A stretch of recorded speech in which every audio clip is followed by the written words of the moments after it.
Hey, basketball fans, I'm George Sedano on the latest NBA Lockdown podcast. Izzy Gutierrez and I talk about the big matchup between Russell Westbrook and Kevin Durant. James Harden continues to be on a roll. And, of course, the one curse you need to eliminate in basketball. Mike Golick Jr. Wow, some phlegm to start off the show. Whoa. Wow. You know what it is? Like, I've adjusted my seat. Mike Golick Jr. Sitting in today. I've adjusted my seat over here to a height per my doctor's orders. No, I'm taking this phlegm thing serious. Per my doctor's orders, Mike, he told me... Yo, chicken time! Oh, yeah. Per doctor's orders! The hell out of here! They got a point. What do you mean they have a point? It's the first... I mean, we are not 30 seconds into my day here together with you, and you already are busting out blatant lies. We're just getting this going early, huh? Yeah.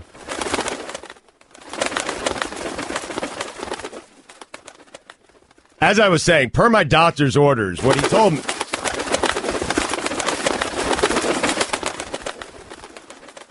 So I was saying, I'm taking this phlegm thing very serious, and I went to the doctor, and per the doctor's orders, he told me to put my seat at the highest possible level because it will help with phlegm. And today I'm not sitting in my normal seat. And Mike, in my defense, the phlegm situation has been better lately. Is that fair? No, it hasn't. What do you mean? No, it hasn't. You're so full of it. We're putting this down on the list of things to ask the lie detector. God. Dude, I don't believe you for a second. The chair's fault. Yeah.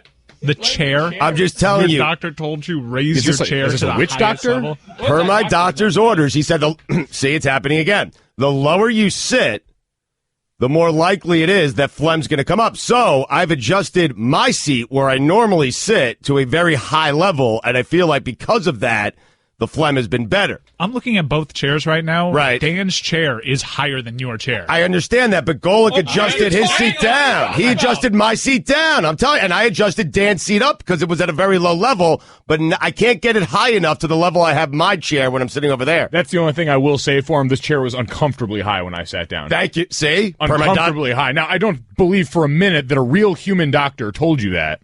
No, my doctor did. I'm telling you. Charlie Schenker. It's really bad pub for that doctor right now.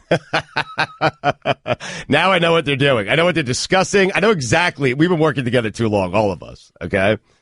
You're discussing getting my doctor on the phone, aren't you?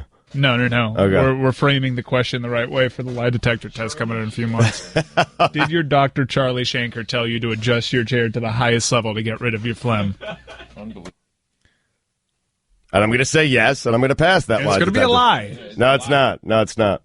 And I got a second opinion on this because I went to another doctor. You'd have two doctors about this chair, about the chair situation? Oh, I got to be honest. When he said it to me, he sounded like a kook. And so I had to seek a second opinion. And I did. So I went to a second doctor. I'm not going to tell you his name. And I went to a second. And now, Charlie Schenker is going to be all mad at me because, Why are you putting him on blast but not the second doctor? Well, because the second doctor said that Charlie Schenker's a kook. There it is. He did. Now, I love Charlie. He's great. He's been good to me and my family for many, many years. I still go to a doctor, Mike, because I've lived all over South Florida. My doctor's in Aventura. I mean, I still go there. That's how much I care about Charlie Schenker. I love the guy.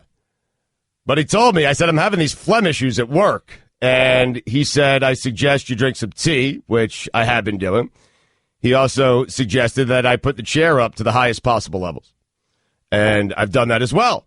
But now I'm sitting in a chair that's very low because Batard sits in the chair, and he sits very low in his chair. Now, I don't know if that's the chair's fault or it's, Dan's weight. I'm not sure what's going on. Oh. But the chair is at a very, very low level, and I'm uncomfortable, and I feel the phlegm. It's rising up again. I think this has got to be pretty much all mental for you at this point. Everyone just staring at you and disgusted. Yeah, it's psychosomatic with him. What do you mean? Emphasis on the psycho. Why? See? Oh, Jesus Christ. Now he's playing it up. Oh, yeah, you're playing. You see what I'm saying? Chris is going to leave. Fat Chris wants to leave. Charlie Schenker. Guillermo, what are you laughing at? Like, what's going on over there? Why you don't believe me? Guillermo, you're usually on my side with most things. I'm telling you, I went to a doctor. I'm taking this phlegm thing serious, not just for the radio show, but because I'm concerned about my health, my overall health. I'm going in there. I'm adjusting your chair. Let's see if this is really better. Okay. Get to the bottom of this. You do it on air? Oh, he just threw down his headsets. He's so upset at me right now. This is the tone you've set for the show. Yeah, well, congratulations. Yeah, what can I tell you? Hold on, Mike's coming in here. He's adjusting my chair. All right, I got to stand up for a second. Hold on, people. I'm standing up. Yep. All right, he's standing up. Yep. Is it possible he meant like to like have it be as straight up as possible? I guess so that the phlegm would go down, not like like leaning back or something. What does the height have to do with the phlegm? I don't think. I truthfully don't think it has anything to do with it. I think this doctor knows how mentally weak Stugatz is, and that if he just told him to do something and that would be the solution, Stugatz would convince himself that would be it. He would buy in, and so now if we throw him off that at all, if anything is different out of the environment that Schenker told him, I'd love to hear Schenker's other remedies for Stugatz's ailments. Like, what else has he told you to do? Wait, hold on a second. Are you suggesting that he just told me to do something that... See, now I'm in a taller chair. You guys? Do I sound better? Because this Charlie Schenker guy might not be a kook after all. Do I sound better? Fat Chris, do I sound better? After one sentence, yes. Thank you. Guillermo? So the Schenker guy's a genius. Roy? Same old. All right. So you're suggesting that Schenker's telling me to do things that make absolutely no sense, and I'll just do them because... I'm Stugatz. I'm mentally weak. I missed part of it because Mike and I were adjusting the chair. Yeah, no, that's essentially the gist of it. All right. Other remedies Charlie Schenker has given me. Mike, this is so much better. Thank you. I sound so much better. It's like night and day, is it not? From a minute ago, is it not night and day? Put it on the poll. Is it night and day? Is it night and day? Is it night and day? Is it night and day? Yes or no? Pretty irrefutable right now. At Batard Show on Twitter, right? Am I right? You sound great. Thank you. Charlie Schenker, man. Seeing the success here. Now, what other actual illnesses is he cured with these remedies? Listen, I'm a hypochondriac. Like, if if my arm hurts, I think I have, I think I have. Good. It's never like I never think when I have issues like this. Really, I never think if my shoulder hurts. I never think it's just, okay, I'm playing too much golf, my shoulder hurts. I always go to the worst case scenario with my health. And perhaps that's because I treat my body horribly, and I'm in bad shape, and I'm unhealthy. Like my wife wants me to get one of these body scans. Have you heard about these things? I thought you routinely get the body scans. Well, I haven't got one in 2 years, and she's saying you're 44 now, and you need to get one, and she wants me to get a full body scan, and I'm terrified of getting the full body scan, because the full body scan will see everything. Like, it will see everything and anything. You have a small, tiny tumor, the full body scan's going to pick it up. And I'm not certain I want to do it because I'm a hypochondriac, and that's like a really nervous time, right? Plus, you have to drink that disgusting milk with the chalk in it before you do it to clear out everything in your body, and it's nasty because I've done it before, and then you got to sit under there for like 2 hours, and I'm not certain I want to do it. Like, I'm nervous. I feel like something bad's gonna come out in the test. I've treated my body horribly, especially the last 5 years. So you'd just rather not know? Would you rather know? Hypochondriacs would rather know. That's what I'd figure. Yeah. Would you rather know, though? Would I rather know if I have something wrong with my body? Yeah. You'd want to know as soon as possible? Like, a self-anointed hypochondriac would absolutely do a full body scan routinely and not go 2 years without one. Okay. Do you know what a hypochondriac is? Yeah, I do. I am one.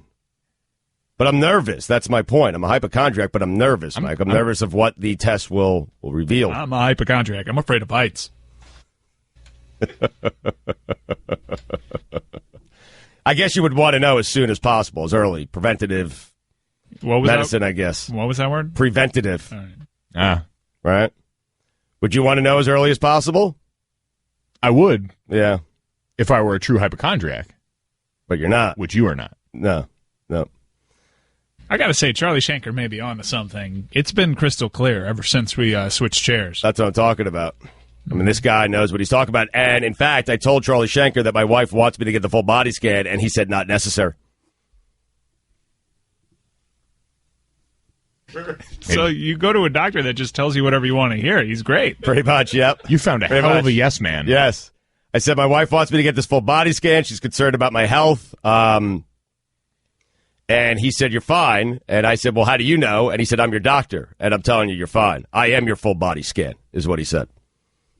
And you got to trust your doctor, right? I mean, this kook, Charlie Schenker. He said, I am your full body scan? Yeah, I am your full body scan. Tell your wife you're fine. Like, this is coming off a full physical. You guys just went through that whole deal basically figuring out if Stugat's a psychopath, right? Yeah. Is there any chance that this could be a multiple personality kind of deal where he just stands in the mirror with a medical coat on and tells himself? I Googled Charlie Schenker. I couldn't find a Charlie Schenker, but I found a Charlie Schenker. Schenker, not Schenker. It's Schenker. He's a family friend, trust me. Oh, yeah, Schenker. He looks like a super nice guy. Charlie does? He went to UM. He's a big UM fan. Oh, yeah? Yeah, he's always asking me. This guy's all right. He's always asking me UM questions. I mean, during the physical, he's doing God knows what to me, and he's asking me about Brad Kaya. Oh, wow, we've got a visual on him. All right. On Charles? Charles P. Schenker. He's a wonderful man. He's got that silver hair rocking, right? Yeah, silver fox. Yeah, he's a handsome devil, and he's a very, very good man. Just a great doctor. He's going to be so happy because for years he's asked me to talk about him on the radio, and I never have, and now I am. Charlie Schenker, he's a handsome devil. I hope to age the way Charlie Schenker has aged. I mean, Mike, you would agree with me, right? Yeah. I mean, the only guy that age who's better looking than Charlie Schenker is Mike Ryan's dad. And my dad's a pretty good-looking guy. He is. He's a great-looking guy. So, yeah, super nice things that you're saying, just like a couple minutes removed from calling him a kook and seeking a second opinion. That's right. Oh, yeah. People don't forget. He's a hell of a guy, though. And a great doctor. Looking at him now, I'd let him be my full body scan. Would you? So great you went to another doctor. Well, I mean, listen, let's be honest. He's not a phlegm expert. I mean, he's a general doctor. Oh, yeah. You went to a specialist, did you? I went to a Put that on the lie detector. I went to an ENT. An EMT? An ENT. Oh, an EMT. Ear, nose, and throat. Oh, okay. I thought you went to an EMT. I was like, They what? said the height of the chair has nothing to do with it. Really? Yeah. Well, they should listen to this segment. Well, they should listen to Charlie Schenker. This is basically a testimonial. Put this on the infomercial. And then he's got this great receptionist/assistant. Her name's Cookie. And Cookie is fantastic. Like, it's an MD VIP deal.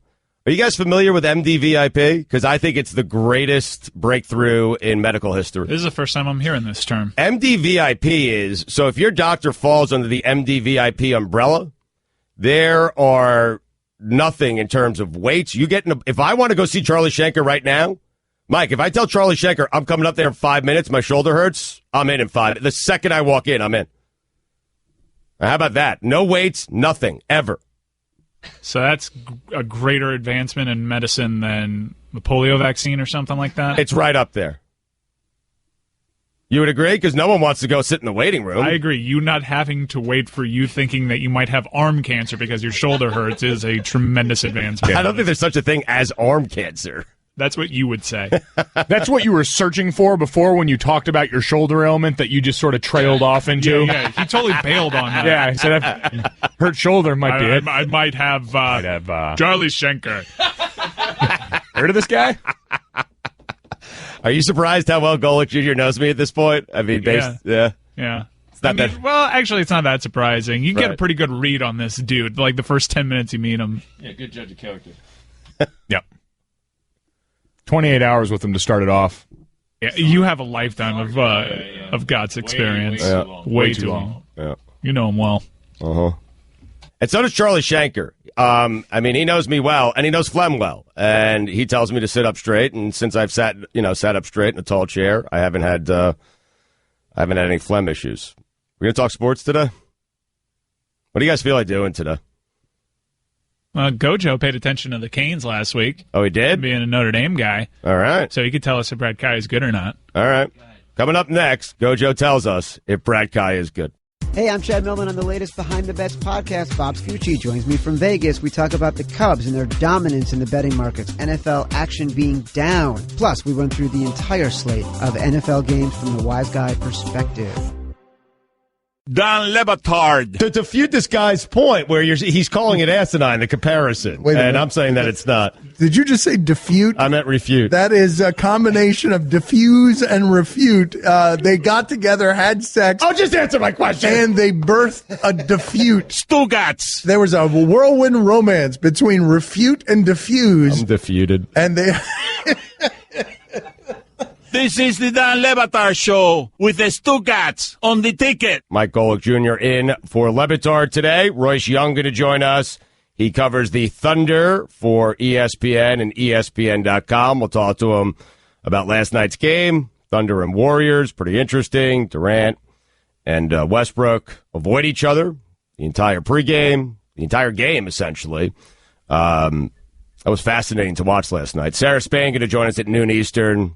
Cubs have their World Series parade today. Sarah's going to yell at me, mock me, make fun of me coming up at noon. So I'm certain everyone will get some enjoyment out of that. I got a call during the break from the doc, Charlie Schenker, and his assistant, Cookie. They wanted to come on the air. I said that's a bad idea. They asked me to call him after the show. I could not make out, Mike, whether or not they're mad at me. Got to imagine they've gotten some interesting calls. Yeah. From potentially other patients. I wonder how many people he's prescribed this remedy to for different illnesses.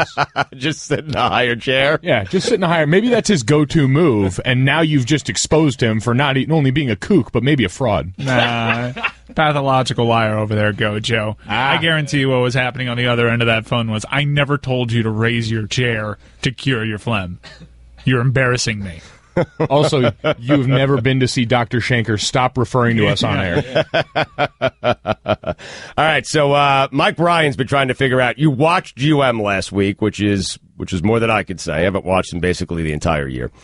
Mike has been trying to figure out, as has I think a lot of people, just how good Brad Kaya is. So before the season started, Gojo, I don't even know who the Canes play this week, Mike. Who do they have this week?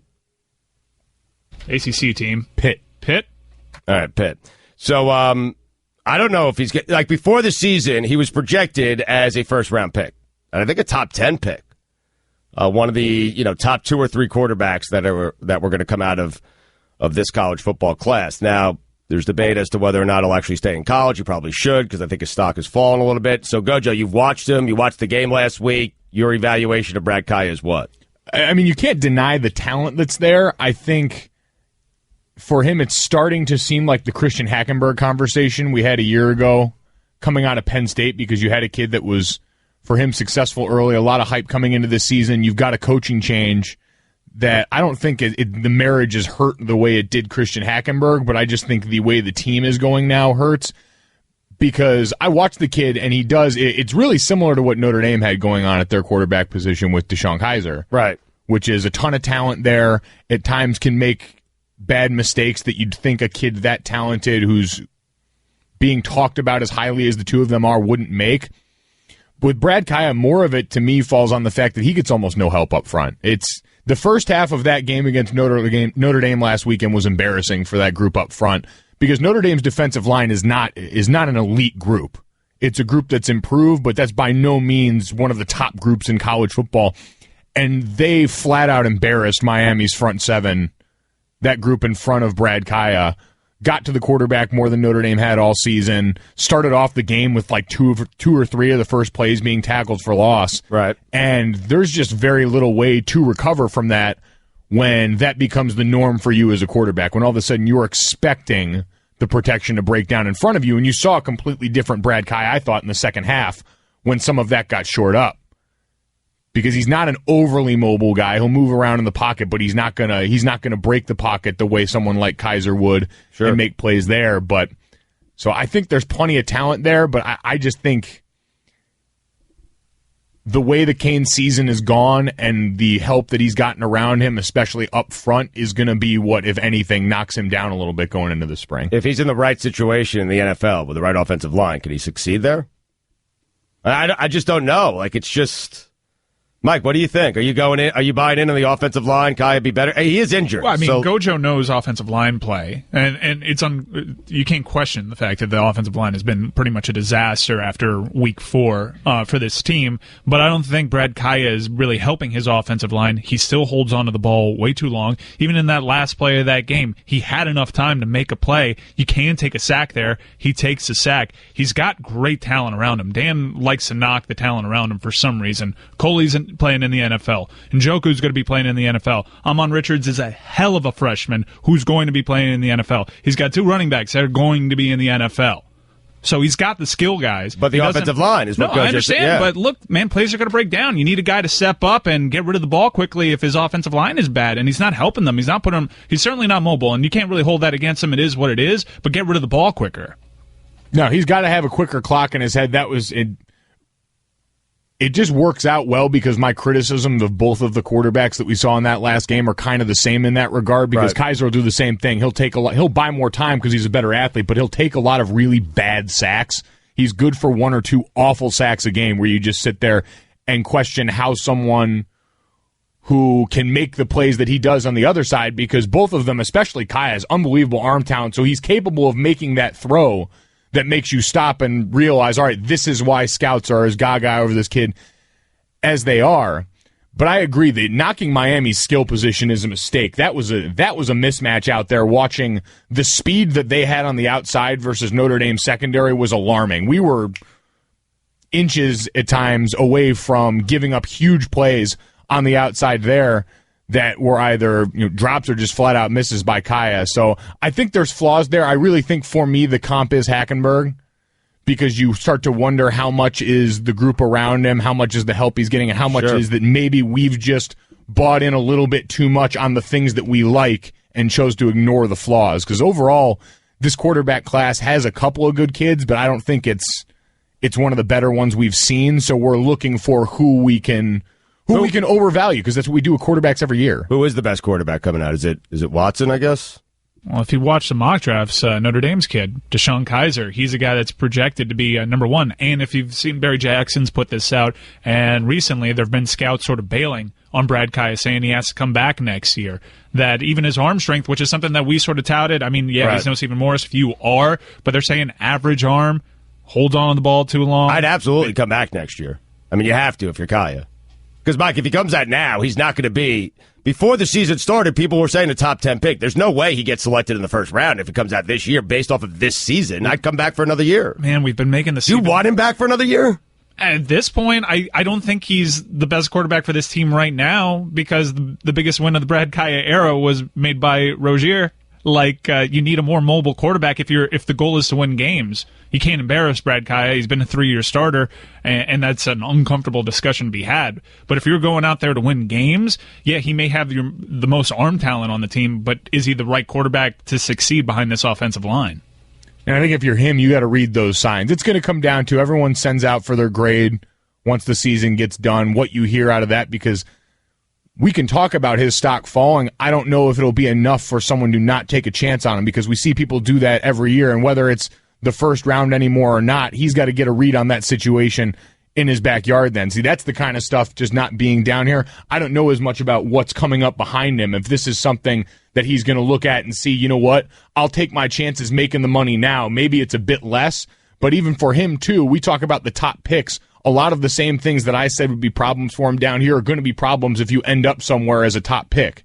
You're not going to have a lot of that help up front. The situation's not going to be as good, so maybe for a kid like that, it hurts you a bit in the beginning, but you fall into a bit better situation and are able to develop a little bit more. He's got Jack Allison behind him, who's already on campus redshirting, and Rick, I think Nkosi Perry is a commit who's, I think, a top 3 dual threat quarterback prospect in the nation right now. And you could see with Mark Rick's comments, even at halftime of games, you got to get out there and make plays, and he's always sort of harping on the mobility, which is kind of weird because Mark Rick has always had cement-footed quarterbacks his entire time. He really has. But it looks like with his comments, he's really lamenting the fact that he doesn't have a more mobile quarterback to go out there and help make plays when the offensive line breaks down. How about Mark Rick go out and get his quarterback an offensive line?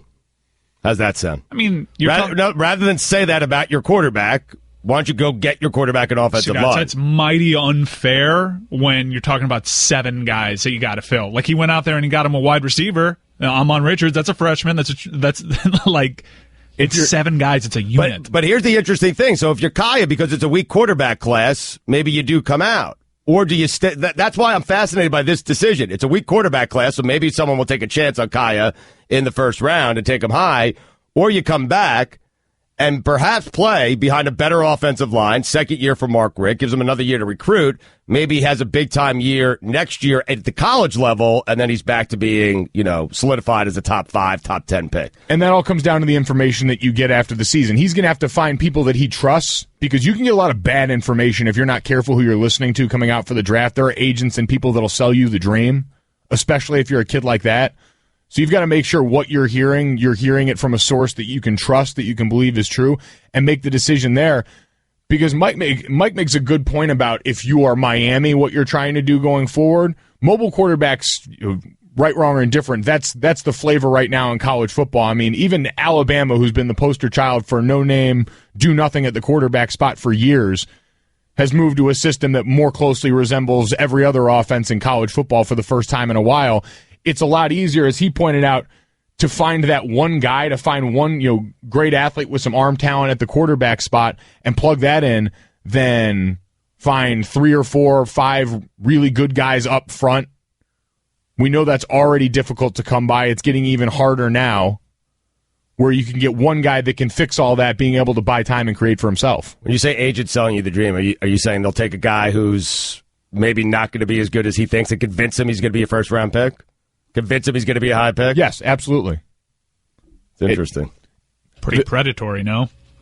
Yeah, but it happens all the time, I'm guessing, right? Yeah, it's just unfair. Well, not the big-time agents. It's agents trying to make it in the business. They'll try to scoop up as many people as they can and say, hey, I'm the guy. I can get you to be a first-round pick, a second-round pick. Let's go out now. Right? Exactly. That's the problem when an industry is as flooded as the agent industry is, with people trying to be agents, but only a select few agents really having a monopoly on the majority of the true talent that's coming out.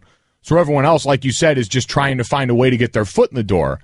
And a lot of times it's whatever they need to say or do to get that done, regardless of how it affects the person that they may be representing. Anyone try to sell Mike Golick Jr. on the dream? Wasn't a lot of dream to sell. I'm Jamel Hill, and on the latest His and Hers podcast, Michael Smith and I discuss an apocalyptic event that is coming up. And no, it has nothing to do with the fact that the Cubs just won the World Series. Take a listen right now. Don Le Batard. I have to get out of here. How do I do this without dropping names here? I have a dinner with Dan Marino. Stugotz. I guess there's no way to do it without dropping it in. I have to go to dinner. Would have been fine. This is the Don Le Batard show with the Stugotz on the ticket. Le Batard is off today. Mike Golick Jr. is sitting in. Le Batard up at Pablo Torre's wedding. Can I just say that without you shaking your head, please? You're a producer, man, and you're my friend, and you can't you just can't do that to me. You know me, and you know I'm going to make a mistake, and I'm sorry. You can't just shake your head. It's not good for me, man. You're a manager. That's how he gets the best out of you. Well, no, his frustration is he can't get the best out of me. I think that's his frustration. That he specifically gave me instructions before the show started to not do something that I just did. And while I understand his frustration, and I knew it mid-sentence, and there's nothing I can do, I'm Stugotz. There's plenty you could do. I'm Stugotz. You could be a little better. Sorry. What happened to 1% less worse? Yeah, I thought that was the mantra now. Dan's not here today. So is this my fault? No. Is that what you're telling me? Is that me being here? Don't personalize any of this, Gojo. Yeah. Do not. You probably should, though, because it's like a substitute teacher syndrome going on right now. Exactly. Resting on his laurels, doesn't care. I absolutely do care. I made a mistake. Just not as much as you normally do, which is very little. True. Guess it is a very small margin. I won't feel that bad, but I'll feel 1% less bad. Cookie keeps texting me from the doctor's office. She says that she has tremendous stories about me being a hypochondriac. I told her, and she's insisting on coming on the air, and I told her she'll never come on this radio show. Ever. Why, she'll expose you? Yes. Which means eventually Mike is going to book her on this radio show. I would imagine. I got some things going on at home, Gojo. My daughter asked me to go to the Dolphin Jet game this Sunday at the Hard, and I've somehow tricked and convinced my daughter to be a New York Jets fan. She loves the Jets. Like, she'll legitimately sit down on the couch with me on a Sunday afternoon and watch the Jet game, and I love that.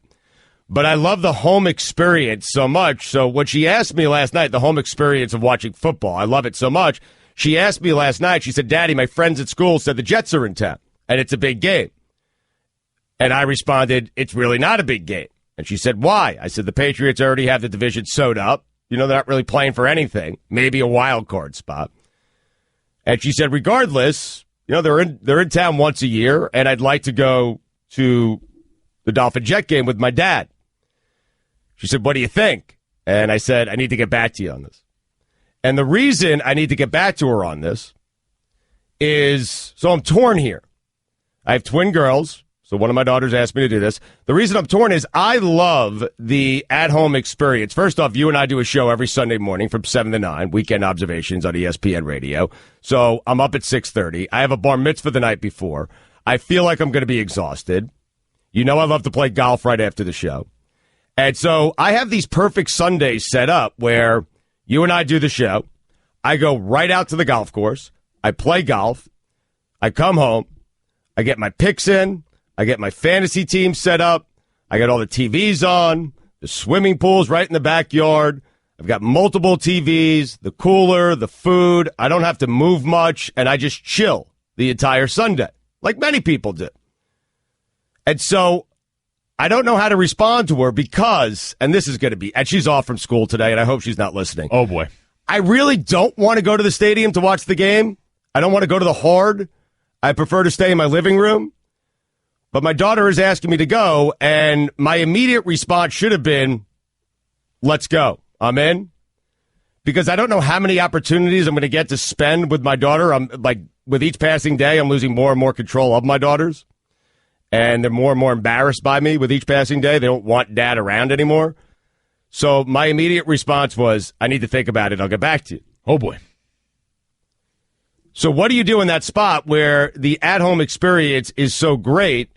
Plus, I'm not certain I want to expose my 12-year-old daughter to that environment because Jet fans are nasty at that game and Dolphin fans are nasty at that game and everyone's cursing at each other. And I don't know if I want to expose her to that environment. So I don't know what to do. I'm genuinely torn here because I'm putting myself ahead of her. And that's just, as it comes out of my mouth, that's a horrible thing. Oh, yeah. No, yeah. It's as you were explaining it, I was like, wow, this sounds bad. And then you summed it all up right there. And it sounds pretty terrible. Right. What's even worse is at the end, too, you try and just throw us all off a little bit and say you're worried about the environment and exposing her to that. You're not worried about any of that. It's just another reason that you don't want to go. It sounds a little bit better. I got to come up with something.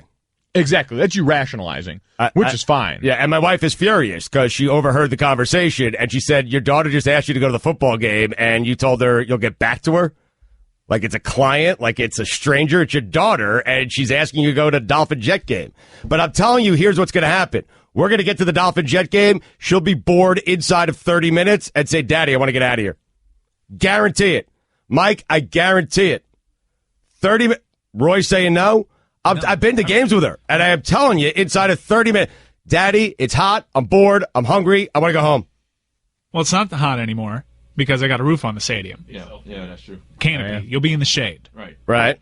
Yeah. If she's hungry, you'll undoubtedly have good seats where there is high-quality cuisine at your disposal. So what's a holdup here? I don't think it's going to happen.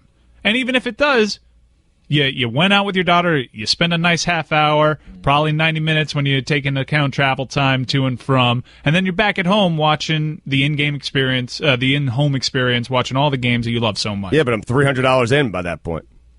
Listen, you just described your multiple TVs, your pool, everything else, the round of golf you play every Sunday. I don't think you're hurting.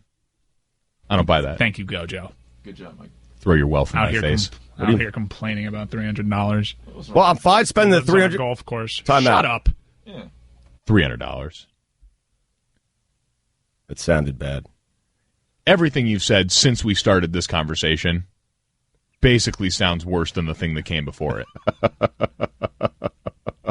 You need to pull it together, because you said your daughters are 13 right now. Yeah. Now, see, I don't have a daughter, but I have a younger sister. Yes. And I'm 5 years older than her, so I got to see from the vantage point of being closer to adulthood at that point how it went through the relationship with her and my parents. Mm-hmm. She's better now, but once you hit 13, you're getting close to an area where you're going to have about the next 5 to 6 years of your life. She's not going to ask you to do anything with her. Right. Besides make sure that the credit card still works. Mm-hmm. So you got to take this and run with it. You said they're getting ready to go to a beach party. Well, today they are, yeah. Today? Yeah. I mean, this is bad, Mike, what's happening to me. You know how much I love my kids. This is bad. I've lost control. I don't know how much you love your kids. Yeah, this whole conversation just goes completely the opposite. Well, I love football more. Oh. Well, then you have football, number one, and your kids. So it should be a nice day. Yeah. I'm telling you, this is going to be one of those moments that when you're walking her down the aisle, you're going to be thinking about that time that we went to the Jet game for 90 minutes. You get a lot of good conversation in 90 minutes. You think that's what I'm going to be thinking about? It's going to be one of the moments. It could be a great time. Just trying. Mm-hmm. Something that you could share forever. Yeah. The half hour of her complaining? Yeah. Yeah? Yeah. It's worth it? Yeah, man, I would absolutely do it. I mean, Mike is right. With each passing day, she's going to be less and less inclined to ask me to do anything with her. And she is asking me for, a daddy-daughter afternoon. Plus, you haven't checked out the Hard. I'm telling you, it's not a bad place to watch a game anymore. The Hard's nice? The Hard's nice. Yeah? Good atmosphere. I've gone to 3 games there. Each time I've gone, I've had my heart ripped out of my chest, which is not cool, but I've had a good time at the games. And you go into it, as you put it, you already are cognizant of where the Jets sit in this season, so it's not like you're going into it as emotional as you would be otherwise, so you can really take the time to just enjoy being there with your daughter. All right, I guess I'll go. There we go. You guys talked me into it. There you Proud of you. I don't believe you're actually going to go, though. Yeah, that's the no problem. chance. What do I... Guillermo, you don't believe him either? No, you're not going to be there. It really is amazing to see it in person, what you guys get to see every day, just how easily he can look at all of you. Yeah. Guys that are his friends now, see each other every day, and just lie right to your faces, and it doesn't affect him at all. Doesn't affect him. It's amazing to see in person. Yeah. I'm going to go to the game. No, you're not. No, you're not. No, you're not. You know, it doesn't affect him, but it doesn't affect us anymore either. That's how they're numb to it. Yes. I'll send you... now, listen, there is a chance here, I am telling you, between now and Sunday, that my daughter reverses field and does not want to go to the game. Yeah. Mm-hmm. Well, because she has a bat mitzvah the night before. I'm telling you, there is a chance she doesn't want to go to the game. Don't put this on her. She's going to be out there raging at the bat mitzvah. Oh, are you kidding me, Mike? Yeah. Oh, they have open bar? I mean, these things go to like 1 a.m, man. And then they have this beach party today, and they're going to the beach, and my wife's dropping them off there. And I go, what do you mean you're dropping them off there? They're going to be parents there? And she said, I don't know. So what do you mean I don't know? There better be parents there. She said, there'll be parents there. I said, will they be closely supervised? She said, I don't know. I said, well, find out, or else they're not going to the beach party.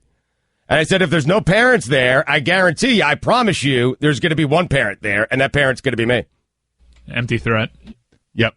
This moment right now, you going to this game is the difference between that beach party turning into them sneaking behind your back to Ultra Music Festival later on and you being able to maintain some semblance of control. This is where the resentment starts. Yeah. And then it starts going, I just want to go to Ultra to make Daddy angry. Yeah. It's been drawn. Yeah.